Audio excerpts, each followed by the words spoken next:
It's funny. Have you ever stopped to think about how a simple family argument can actually reveal something way deeper about, well, human nature itself?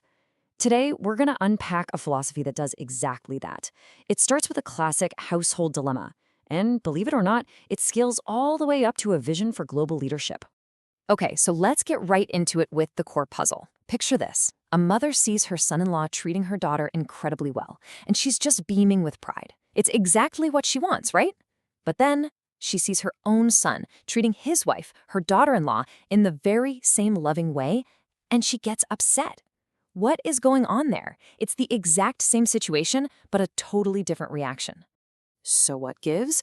Well, this is a classic textbook double standard. And that's where we're going to start this whole breakdown, by digging into this super common and often really frustrating family conflict. I mean, just look at how stark this is when you put it side by side. The action is exactly the same. A spouse is being treated with love and respect. But the mother's emotional response? It's a complete 180. And it's this glaring contradiction that the philosopher we're talking about uses as a jumping off point for a much, much bigger conversation. So what's the deal? Is this just plain old favoritism, loving your own daughter more? Well, according to this philosophy, it's actually not that simple. The root of the problem goes way deeper. It's all about a massive misunderstanding of what it really truly means to care for another person. And that brings us to a whole new way of looking at care.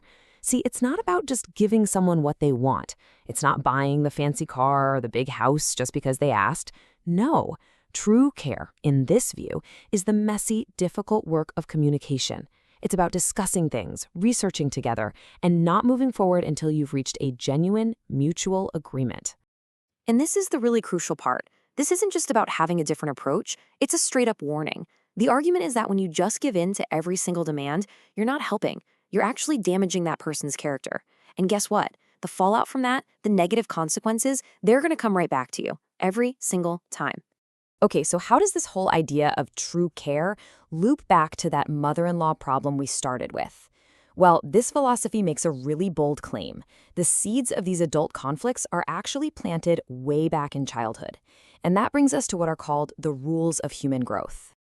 The speaker lays out this super clear framework called the 3-7-21 rule. It works like this. From the moment a child is born until they're 7, the parents are completely in the driver's seat. But then things have to start changing.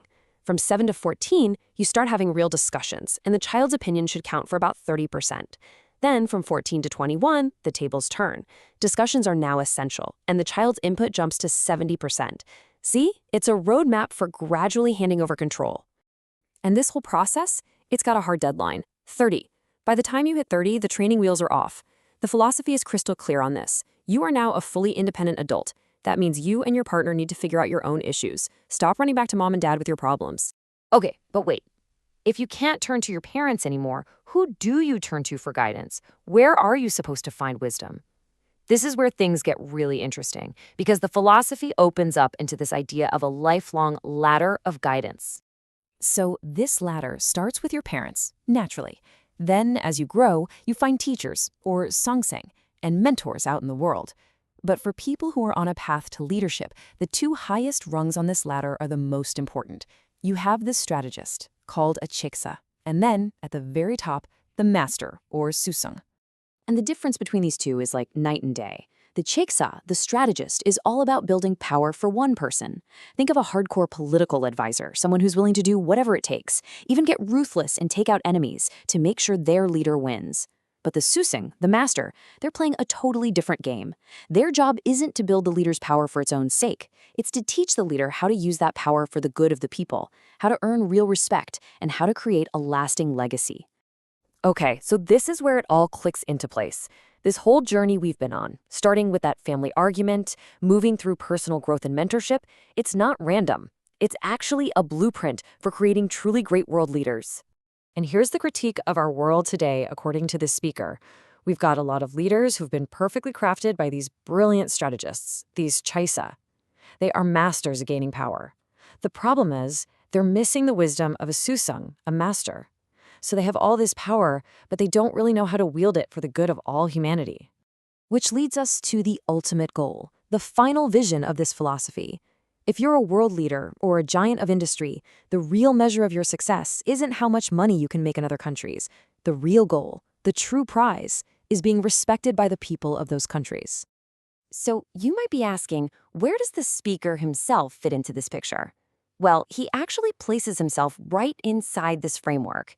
He claims his own role is not to be a strategist building power for any one person. Instead, he sees himself as a sasung, a master, whose job it is to offer that missing piece, the wisdom that can help our current leaders learn to shine for the benefit of everyone. And that really leaves us with something to think about, doesn't it? I mean, we live in an age where we are drowning in information. We have more advisors, more data, more strategies at our fingertips than ever before.